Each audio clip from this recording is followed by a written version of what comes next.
Assalamualaikum warahmatullahi wabarakatuh. 1044 Dream Radio, Successful Muslim Family. Apa kabar ada sahabat iDream? Hari ini saya Rudi Saputra kembali menemani Anda. Kita di program Inspirasi Keluarga untuk edisi Psikologi Keluarga yang pastinya akan membahas tema menarik untuk Anda tentang psikologi. Dan hari ini Anda bisa mendengarkan live streaming kita juga di www.idreamradio.id atau Anda bisa download aplikasi iDream Radio di Play Store. Jadi untuk Anda yang menggunakan Android silahkan masuk ke Play Store dan bisa download aplikasi iDream Radio dan Anda bisa mendengar iDream Radio dimanapun Anda berada. Saya ajak juga untuk yang ingin bergabung bisa bergabung bersama kita di line telepon di 0822 97 89 1044 atau juga bisa di 021 788 5300. Seperti biasa Psikologi Keluarga saya akan ditemani oleh narasumber kita seorang psikolog dan ini merupakan program kerjasama iDream Radio bersama Yayasan Lembaga Sahabatku. Dan saat ini saya sudah bersama salah satu psikolog dari Sahabatku dan beliau ini juga merupakan owner dari Halifah Chilkar. Ada Mbak Ani Hairani, psikolog kita. Sapa dulu. Assalamualaikum Mbak Ani. Waalaikumsalam warahmatullahi wabarakatuh. Senang sekali bisa ketemu lagi nih. Iya, gimana kabarnya hari ini Mbak Ani? Alhamdulillah bahagia. Alhamdulillah bahagia. Nah, ngomong-ngomong masalah bahagia nih Mbak Ani, hari ini tema yang menarik akan kita bahas masalah bahagia. Apa nih akan kita kupas di program ini kali ini Mbak Ani? Nah, bahagia itu pilihan sebetulnya. Nah, apa akibatnya kalau kita memilih bahagia dan apa akibatnya kalau kita tidak milih bahagia? Nah, itu yang mau kita bahas. Ada resikonya masing-masing ya Mbak ya? Masing-masing ada resikonya. Oke. Nah, pastinya untuk Anda sahabat Dream semua orang pasti ingin bahagia. Termasuk saya juga pengen bahagia pasti dan begitu juga sahabat Dream dan banyak orang yang mendefinisikan bahagia untuk setiap orang itu berbeda-beda. Tapi mereka juga punya cara dan jalan sendiri untuk bisa bahagia. Jangan lupa bahagia apakah sudah bahagia nih sahabat Dream. Nah, karena memang definisi bahagia setiap orang ini kan berbeda-beda nih Mbak Ani. Iya, kalau dari Mbak Ani sendiri bahagia itu seperti apa sih Mbak Ani? Jadi gini ya, bahagia itu sebetulnya sederhana aja. Kalau semakin kita lihat bahagia itu sederhana, kita pun akan mendapatkan itu dengan cara sederhana. Gitu. Kalau kita rumit gitu ya, kita coba definisikan bahagia yang rumit, niscaya kita pun akan rumit juga untuk dapetinnya. Jadi itu kunci yang pertama gitu ya. Karena akhirnya bahagia itu adalah tergantung pada diri kita sendiri. Oke, tergantung pada diri sendiri. Iya. Oke, nah kalau dilihat dari kacamata psikologi nih Mbak Ani, orang yang bahagia itu orang yang seperti apa sih Mbak Ani? Kalau dari kacamata psikologi. Oke, orang yang bahagia itu akhirnya ini bahasan yang lebih dalam nih ya. Itu tanda-tanda bahagia ya. Tapi sebelum ke situ ada yang perlu kita kenapa bisa bahagia gitu ya. Bahagia itu sebuah respons gitu. Nah, perilaku manusia itu seluruhnya stimulus respons. Nah, di antara stimulus dan respons itu tengah-tengahnya ada atensi namanya. Jadi yang membuat kita bisa berespon bahagia atau berespon tidak bahagia, atensi apa yang kita pakai nih.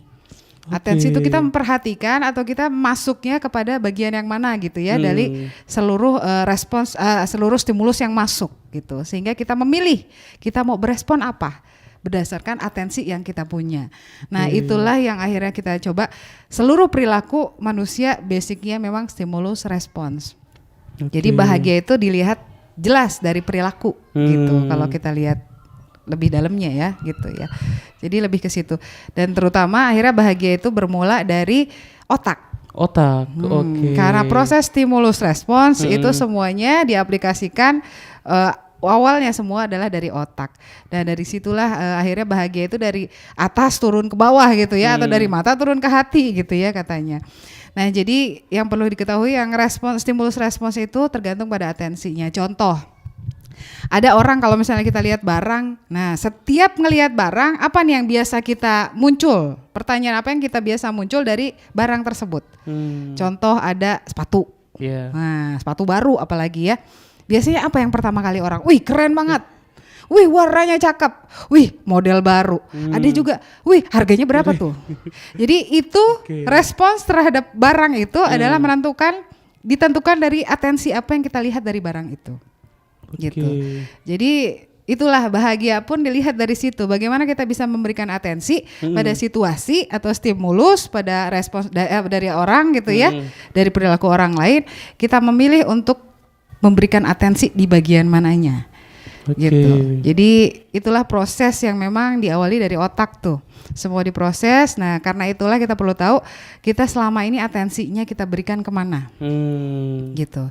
Atensi penderitaan gitu ya, atensi semuanya sakit gitu, atensi semuanya negatif akan balik ke perilaku kita yang akan seperti apa yang kita munculkan. Nah, dari situlah mulai bahagia.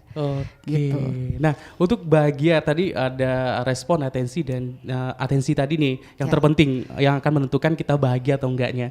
Mbak Ani, bagaimana sih atensi seperti apa yang bisa kita berikan agar bisa dapat bahagianya? Mbak Ani. Ya, jadi yang perlu kita kenali adalah ketika kita dapat stimulus, stimulus tuh bisa dari lingkungan, bisa dari orang gitu ya, bisa dari situasi gitu, bisa dari diri kita sendiri sebetulnya.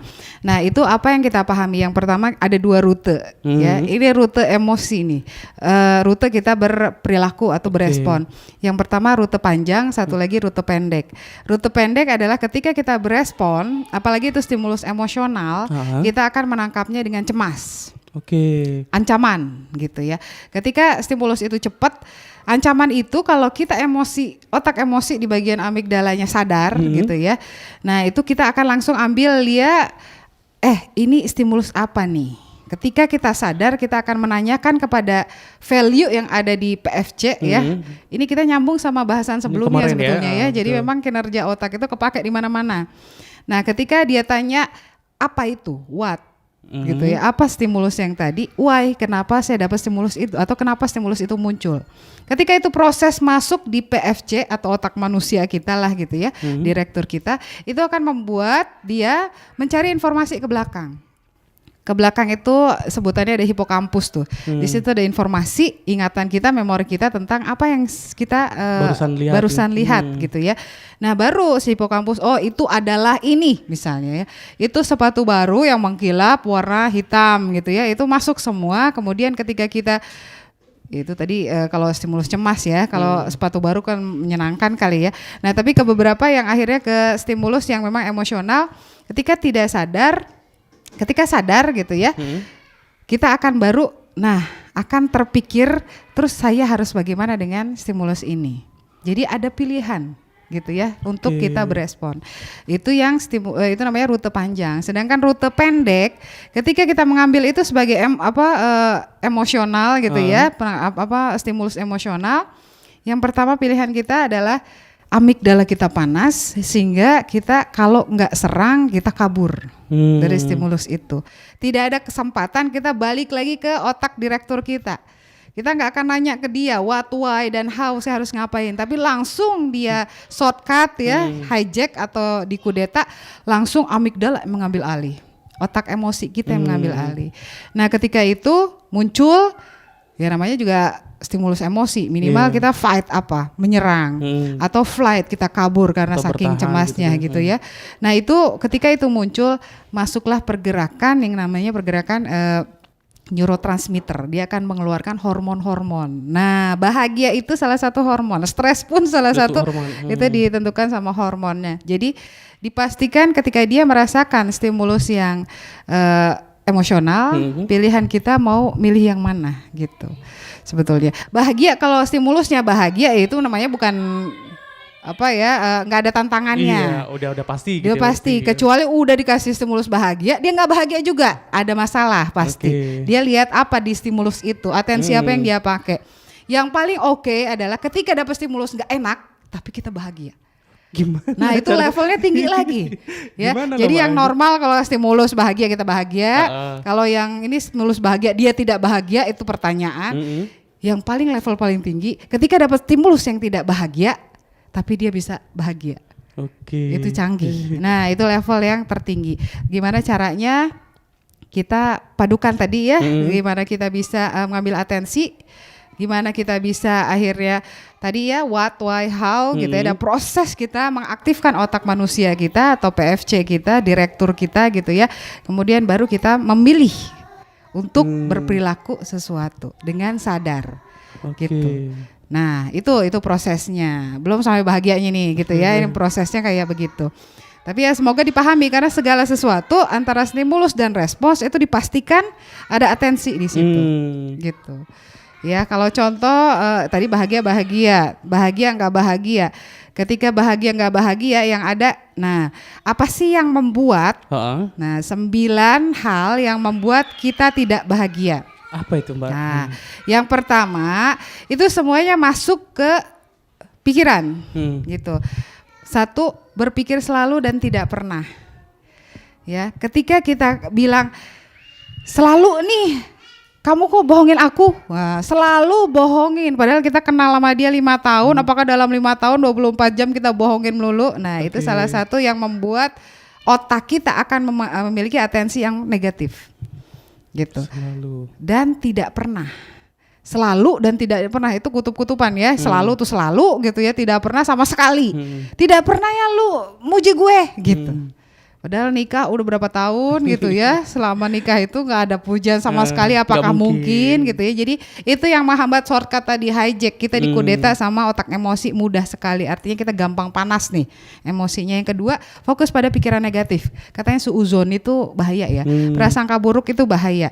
Jadi itu yang kita perlu pahami. Ketika kita berpikir negatif, kita mengajak buat otak kita untuk berespon. Dipastikan kita mengambil atensi yang negatif untuk respons kita. Yang ketiga, ramalan negatif. Namanya ramalan dipastikan itu belum terjadi. Ya. Ntar lagi hujan nih. Kalau keluar nanti kehujanan. Ya, kita negatif tuh, masuknya udah negatif, ramalannya udah negatif padahal belum terjadi. Nanti kalau pergi ya kepleset. Pasti nggak? Udah jelas nggak? Belum. Nah itu yang kita selalu dipenuhi otak kita yang 3 tadi, ramalan negatif. Terus keempat, membaca pikiran semu. Seakan-akan kita membaca pikiran orang. Tuh orang cemberut nih. Kenapa ya? Pasti masalah nih sama saya nih. Nggak Ya? suka nih. Kadang-kadang kita merasa kita bisa baca pikiran dia. Padahal dia belum tentu dia cemberut gara-gara kita. Kegeeran kitanya. Jadi jangan berpikir kita bisa baca pikiran orang. Terus gimana caranya? Ya tanya. Cemberut kenapa sih? Gue yang salah ya? Ya, Gitu. memastikan ya, Dipastikan. Kadang-kadang tanpa pertanyaan ini kita bawa tuh persepsi kita gitu ya kemana-mana gitu. Itu yang membahayakan. Itu yang keempat. Yang kelima, merasa pesimis, tidak berdaya. Aduh udah gak sanggup kayak gini mana. Aduh udah deh pokoknya gagal deh udah gitu ya. Nah itu yang membuat otak kita memilih untuk tidak bahagia. Ya. Terus keenam ada rasa bersalah. Aduh kalau udah kayak gini nih, ya udah deh ini saya yang salah nih. Ini satu ya, oke yang salah saat itu oke. Tapi ketika itu diulang lagi, gara-gara saya nih, gara-gara saya, gitu, rasa bersalah itu yang berlebihan itu membuat kita memilih tidak bahagia. Terus label negatif, gampang ya kita melabel orang ya dasar ya penipu gitu, dasar ya pembohong, dasar label negatif itu membuat kita ketika ketemu dia dengan posisi bahagia pun kita akan mikirnya tidak bahagia aja. Gitu. Terus menyalahkan, yang paling enak memang menyalahin. Ya kita yang salah, paling enak tuh kita cari kambing hitam. Ya, contohnya apa ya apa contohnya? Kalau misalnya kita merasa ini gara-gara saya nih gitu ya, tapi nanti kita nyalahin ini masakan nih gara-gara iya sih tadi garamnya keasinan, terus garamnya keasinan gitu ya, padahal dia ngasih kebanyakan gitu ya, padahal garam udah tahu asin. Pokoknya dia terlalu menyalahkan segala macam, itu nyambungnya ke rasionalisasi. Kita selalu mencari kambing hitam atau kita selalu membenarkan perilaku kita yang salah. Sebetulnya dalam rangka kita tenang, nyaman diri. Padahal dengan kita menyalahkan, dengan kita cari rasional, kita cari alasan segala macam nggak beres. Justru akan terus cari. Ibaratnya kalau misalnya nih saya telat, aduh maaf ya mas telat, selesai nggak urusan? Selesai. Dibanding mas maaf ya telat ya, tadi tuh saya begini, tadi saya begini, terus tadi saya begini gitu, tadi saya begini. Pokoknya kita pengen kita merasa aman sebetulnya. Tapi sebetulnya yang rasa aman itu tinggal di-cut, maaf ya saya telat. Nah ini menyalahkan dan alasan membenarkan rasionalisasi kadang-kadang kita lakukan kalau kita tidak mau disalahkan. Padahal kita yang salah. Padahal kuncinya minta maaf aja udah kelar. Itu gak bakal bahagia deh, Mbak ya. Ya, 9 ini membuat sumber kita yang mestinya bahagia jadi tidak bahagia. Emosi itu akan memenuhi pikiran kita. Jadi emosi yang sehat itu sebetulnya 30% emosi, 70%-nya rasional. Rasional, oke. Gitu, itu yang sehat tuh. Yang udah gak sehat, emosi udah naik gitu ya, 50-50 aja itu kadang-kadang udah tarik-tarikan tuh. Gampang kita terpengaruh langsung emosi. Dijaga supaya kita secara emosional juga 30-70%. kurang lebih begitulah proporsinya gitu ya. Ketika udah mulai emosi kita masukin lagi, enggak lagi dia itu lagi sakit gigi makanya nggak senyum sama saya gitu ya. Jadi kita selalu mengambil positifnya gitu, seperti itu. Oke, baik kita break dulu Mbak Ani, nanti kita lanjutkan lagi. Semoga Sobat iDream sudah merekam ini ya. Ada 9 tadi yang bikin nggak bahagia, semoga bisa dicek satu-satu apa nih yang biasanya yang bikin Sobat iDream tidak bahagia ya. Nanti kita akan bahas lagi karena ada tadi yang bahagia, respon bahagia udah, terus yang tadi yang bahagia tapi responnya nggak bahagia gitu. Ada lagi nih yang ternyata stimulannya tadi nggak bahagia tapi responnya bahagia. Nah ini tingkat yang paling tinggi nih sahabat. Seperti apa nanti kita akan bahas di sesi berikutnya. Jangan ganti channel dulu, tetap di sini dan saya masih akan bersama Anda di Inspirasi Keluarga.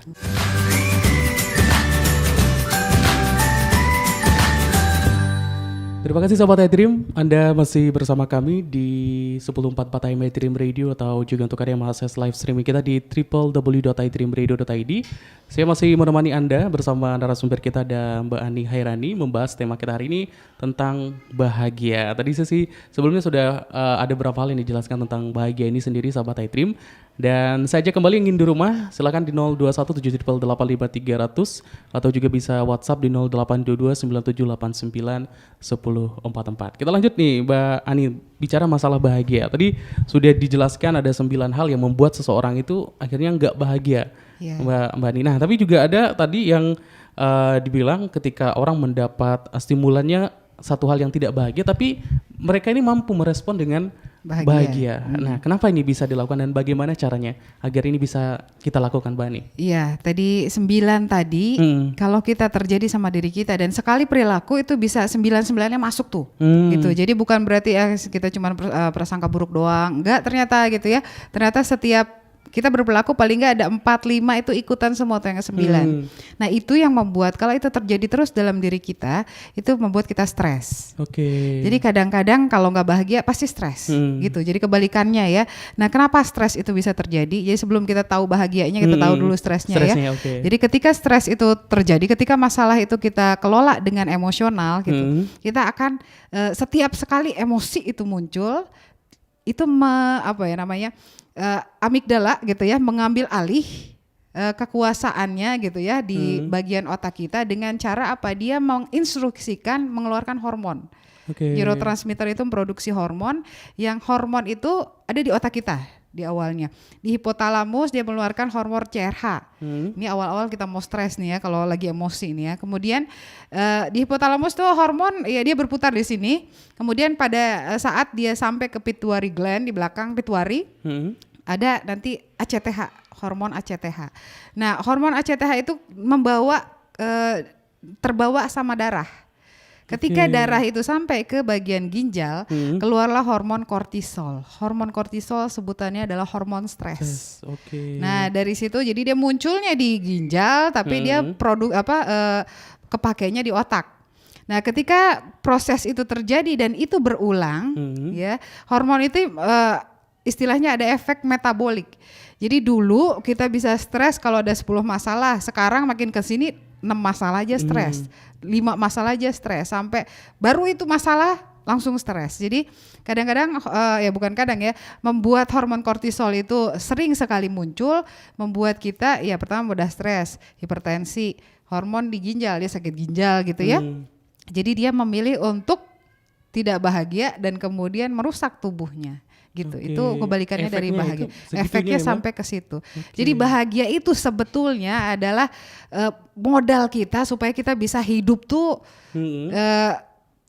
positif lah gitu ke depannya. Jadi pilihan itu yang akhirnya kita mau ambil supaya bukan cuma di bagian fisik kita, tapi ini ya, kalau kita jiwa itu sehat, insya Allah fisik itu sehat ya. Kalaupun fisik sehat, yang penting jiwa itu sehat. Walaupun fisik sakit gitu ya, yang penting jiwa sakit.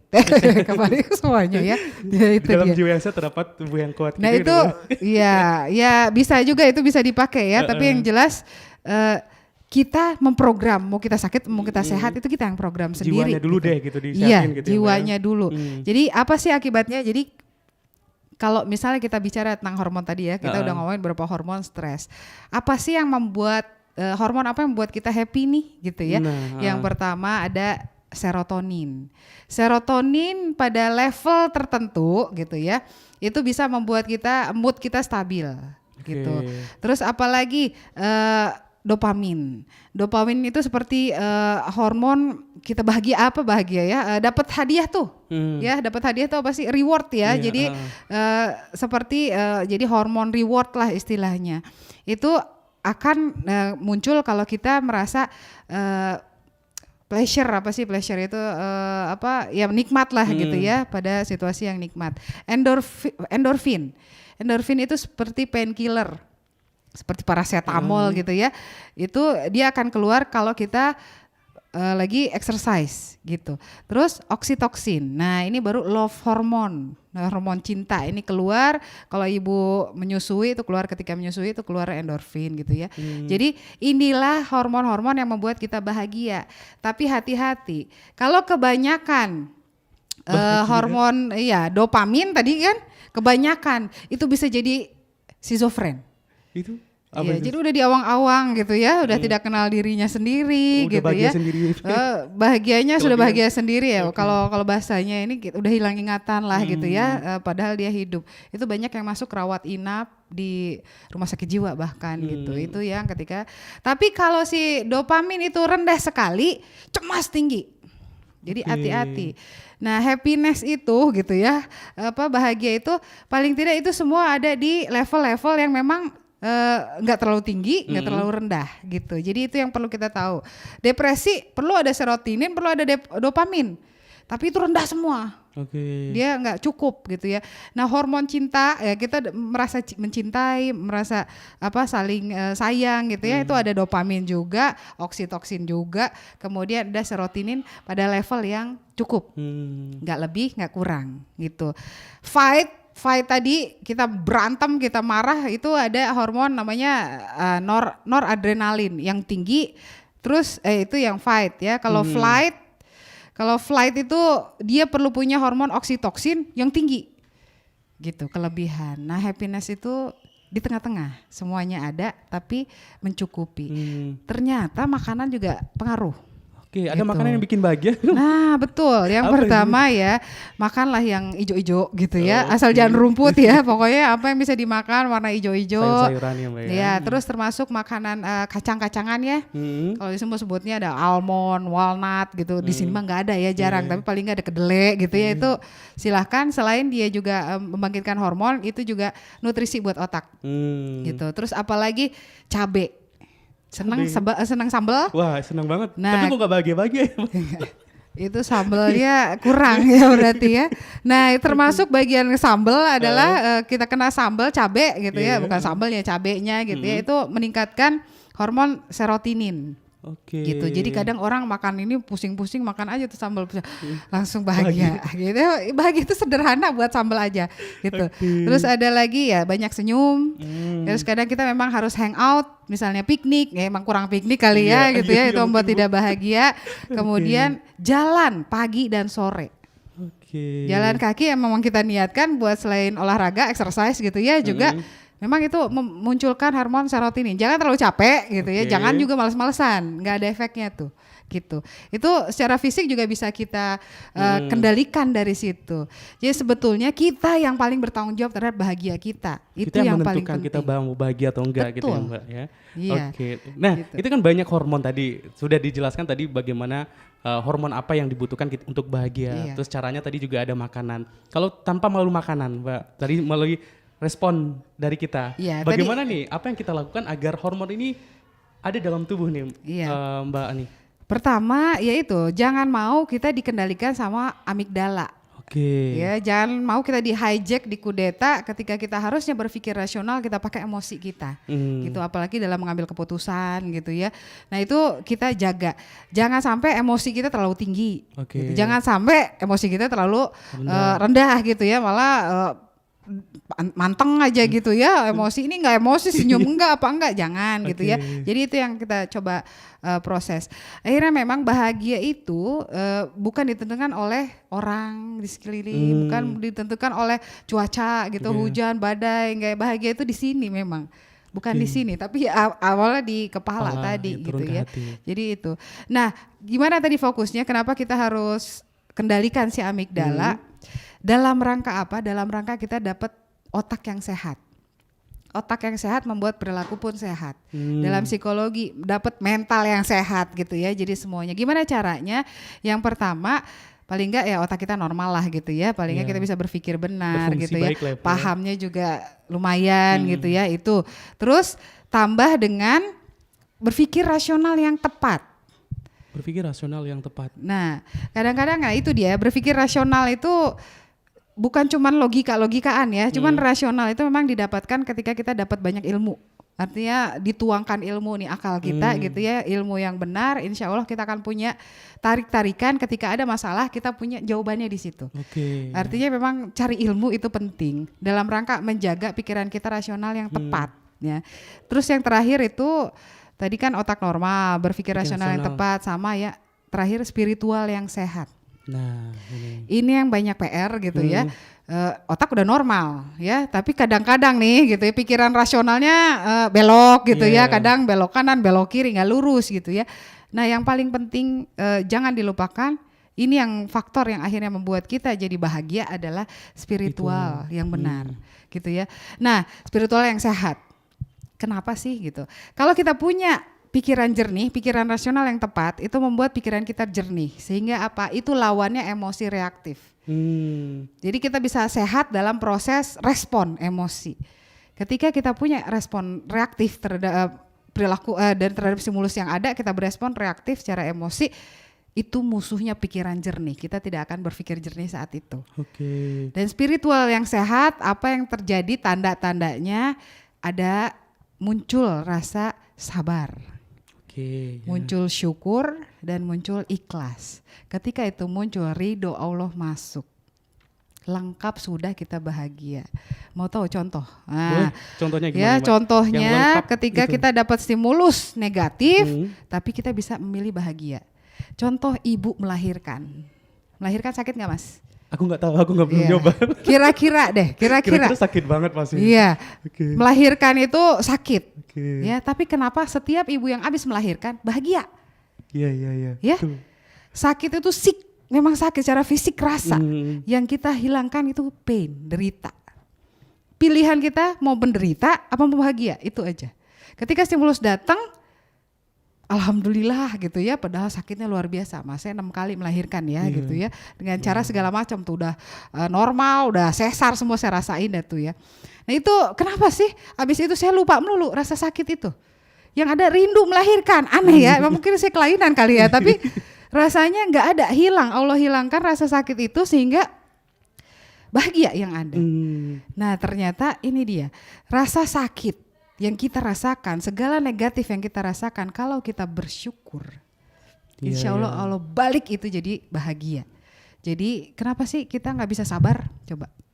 Banyak ibu-ibu, Bu saya kok susah banget sabar ya Bu? Tiap dia ngomong, gimana sih sabar Bu? Pernahkah ibu, apakah gitu ya, jangan-jangan kita kurang sabar gara-gara kita kurang bersyukur. Jadi kalau mau bahagia, banyak bersyukur ternyata. Itu yang gampang bisa kita, gampang ya, artinya memang kita dikasih itu kok. Kita punya masing-masing potensial itu. Kadang itu belum ditemuin aja. Jadi makanya kita merasa semuanya jadi menderita aja kehidupan. Uang dikit menderita gitu ya. Hujan dikit menderita. Padahal kita bisa milih untuk bahagia. Walaupun stimulan dari luarnya memang negatif seperti itu. Oke, gitu intinya yang bahagia ya. Jadi bersyukur, kemudian tadi juga sabar dan ikhlas. Nah, itu sudah ada contohnya tuh ya, itu ibu-ibu yang ngerasain ya. Dan semoga masih banyak sebenarnya contoh-contoh lain nih. Nah, tapi kan tadi yang menarik Mbak Ani bahwa masalah bahagia ini kita yang menentukan sendiri. Betul. Kita mau bahagia atau kita mau nggak bahagia. Sebenarnya apa sih yang bakal terjadi ketika orang memilih untuk bahagia dan tidak memilih untuk tidak bahagia. Tapi jawabnya nanti di sesi berikutnya Mbak Ani. Dan sahabat Adrim jangan ganti channel dulu, nanti kita akan kembali untuk Anda start lagi.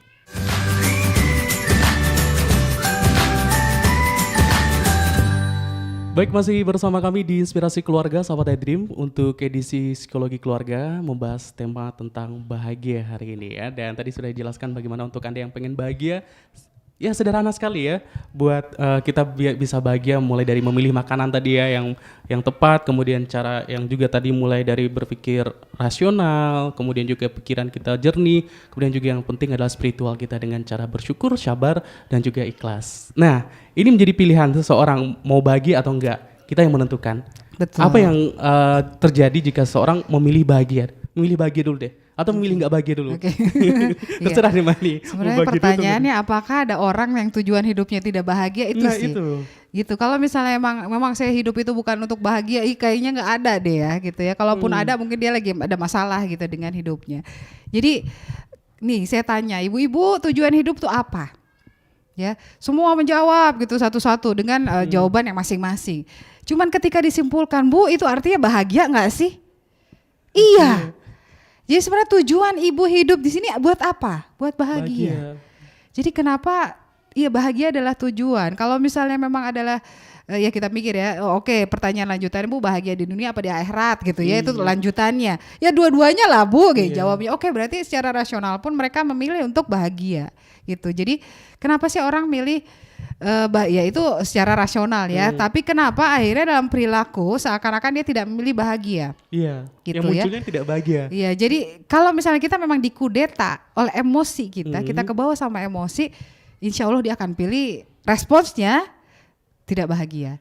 Terus dia sadar, ya kenapa respons ini gitu ya. Akhirnya respons itu dia akan mengulang kalau kita 3 bulan pakai kebiasaan yang sama. Jadi ketika kita milih saat itu tidak bahagia, responsnya emosional, itu tanpa sadar kita ulangin lagi, cukup 3 bulan kita ulangin hal yang sama, kita akan dapat perilaku yang sama. Tidak bahagia Ketika kita milih itu. Jadi sebetulnya ketika kita berespon, kita cuma ada 2 pilihan. Mau pakai respons lama yang membuat saya tidak bahagia, atau kita pakai respons baru yang saya pilih supaya itu dapat bahagianya.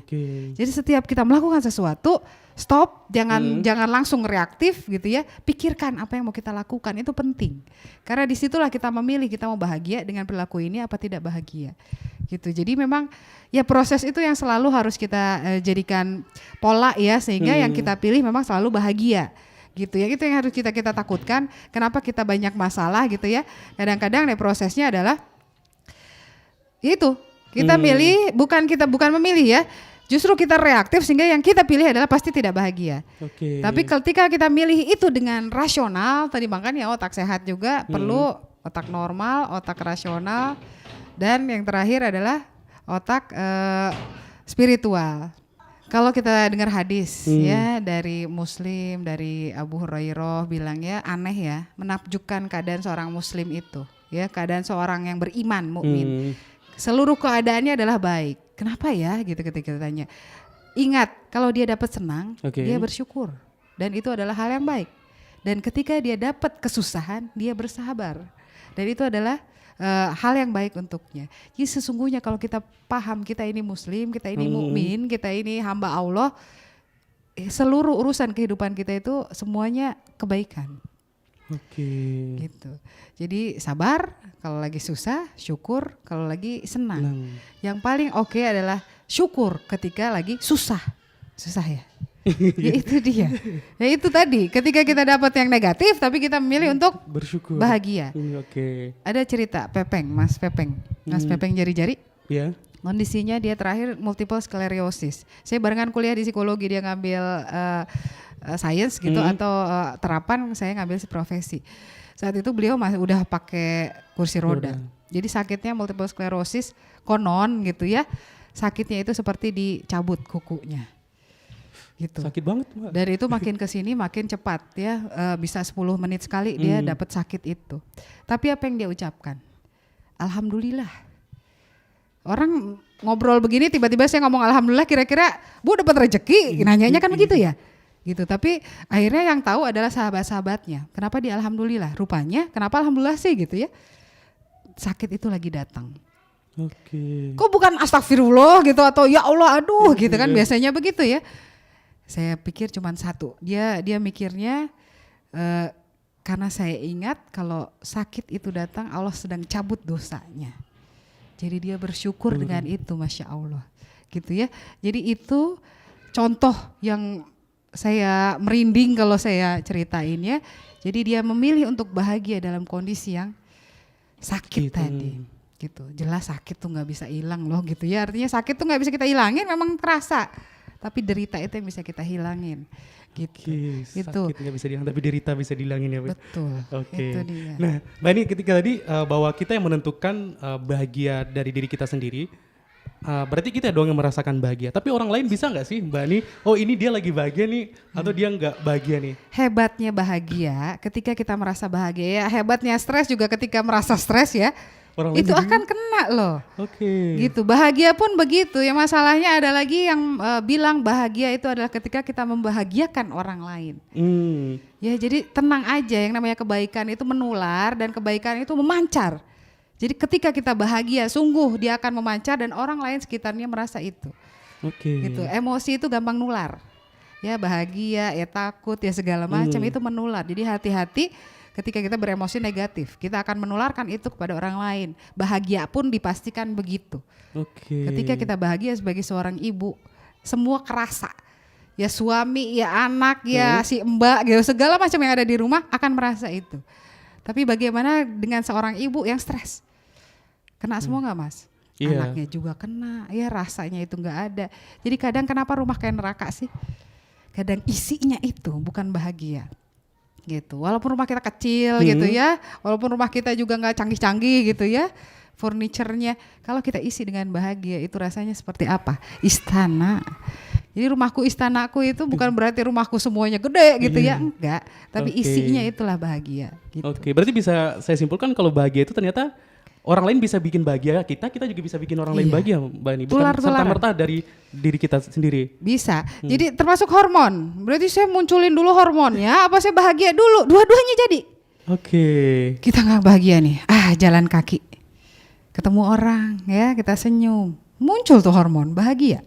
Gitu ya. Jadi memang dua-duanya tuh. Kadang hormon itu udah muncul, kita jadi bahagia. Bisa. Gitu, tapi itu bisa kita buat semua gitu ya, artinya kita bisa memprogram itu asal sadar otaknya.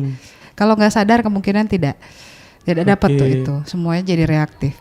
Baik, kita break lagi Mbak Ani, nanti kita masuk di sesi terakhir. Dan sahabat iDream jangan ganti channel dulu, tetap di sini di 1044 iDream Radio, atau juga bisa akses live streaming kita di www.idreamradio.id.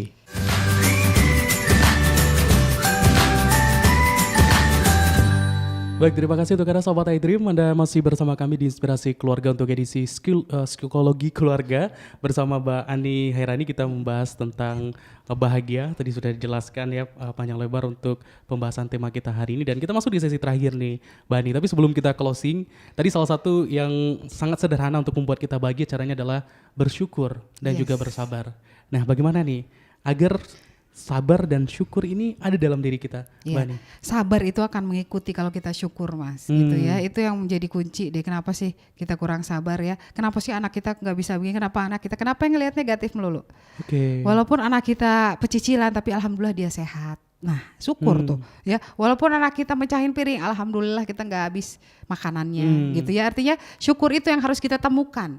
PR-nya sekarang ya, setelah kita tahu sumber bahagia kita apa aja sih, tulis. Jadi kadang-kadang harus ada exercise, ibu-ibu gitu ya, atau orang-orang yang mau bahagia itu kita tulis dulu, kenali apa stimulus yang membuat kita tidak bahagia, terus gimana respons kita. Nah itu kan yang pola lama cara kita berperilaku. Terus sekarang gimana caranya dengan stimulus itu kita bisa merasa bahagia. Tulis sumber-sumber bahagia dan tulis apa yang kita pahami terhadap tadi ya, beban derita tadi kita pahami sebagai apa sih. Alhamdulillah tuh kalau kita bicara sama ibu-ibu itu emang ujian saya gitu ya. Ujian itu gak akan lebih dari kemampuan kita. Itu kan prinsip tuh. Nah itu harus kita pahami. Jadi ketika ada ujian kita langsung refernya ke prinsip itu. Insya Allah jadi aman. Yang paling terakhir gitu ya, tulislah hal-hal yang harus Anda syukuri. Itu tipsnya adalah temukan 3 dan sebut itu rasa syukur tadi ketika mau tidur dan bangun tidur. 3 aja cukup. Sebutkan 3 kesyukuran ya yang saat itu dirasakan gitu. Itu pas mau tidur dan pas bangun juga sebut 3 itu. gitu ya. Alhamdulillah ya Allah saya bisa hidup lagi gitu ya setelah tidur. Saya masih bangun, Alhamdulillah. 3 itu insya Allah membawa hari-hari kita bahagia. Gitu. Jadi temukan. Oke. Sebut dan temukan kesyukuran setiap hari. Itu kuncinya. Kalau kita terus konsisten 3 bulan aja seperti itu, insya Allah kita akan dijaga sama Allah untuk jadi orang yang bahagia. Oke. Dan bukan hanya di dunia, di akhirat juga. Dan itu akan menjadi kebiasaan kepribadian Betul, kita ya kalau betul. dilakukan terus. Kalau udah kebiasaan jadi kepribadian. Iya, Oke. itu selalu itunya. Sunatullahnya begitulah gitu ya. Oke, baik Mbak Ani, sebagai kesimpulan atau closing statement untuk pembahasan kita hari ini, untuk sahabat iDream yang lagi mendengarkan kita hari ini Mbak Ani. Ya. Jadi bahagia dan derita itu bukan ditentukan oleh orang, bukan ditentukan oleh benda, bukan ditentukan oleh situasi atau peristiwa yang terjadi, namun ditentukan bagaimana hati ini ditata dalam menghadapi itu semua. Jadi kita pilih bahagia atau derita itu tanggung jawab kita sendiri. Jadi lebih ke situ. Baik, sahabat iDream, ya itu ya, kita yang menentukan bahagia kita ya, kita mau bahagia atau enggak, ya tergantung bagaimana kita tadi merespon segala sesuatu stimulan yang ada di lingkungan kita. Yang lebih bagusnya lah, kondisi apapun kita harus meresponnya dengan bahagia. Lepas itu akan membuat kita bahagia, sahabat iDream. Terima kasih Mbak Ani sudah bersama kita hari Mas ini, Rudi. dan semoga sahabat iDream bahagia mendengarkan kita Iya, hari ini. iya, mudah-mudahan. Dan juga yang di rumah bisa mempraktekkan dari berbagai tips yang sudah diberikan oleh Mbak Ani agar kita bisa memberikan respon yang bahagia untuk stimulan apapun yang ada dalam kehidupan kita sehari-hari, sahabat iDream. Dan pastinya jangan lupa bahagia dan semoga selalu bahagia. Saya Rudi Saputra pamit dari ruang dengar Anda. Mohon maaf jika ada salah kata. Subhanakallahumma wa bihamdika asyhadu an la ilaha illa anta astaghfiruka wa atubu ilaik. Assalamualaikum warahmatullahi wabarakatuh. Waalaikumsalam warahmatullahi wabarakatuh.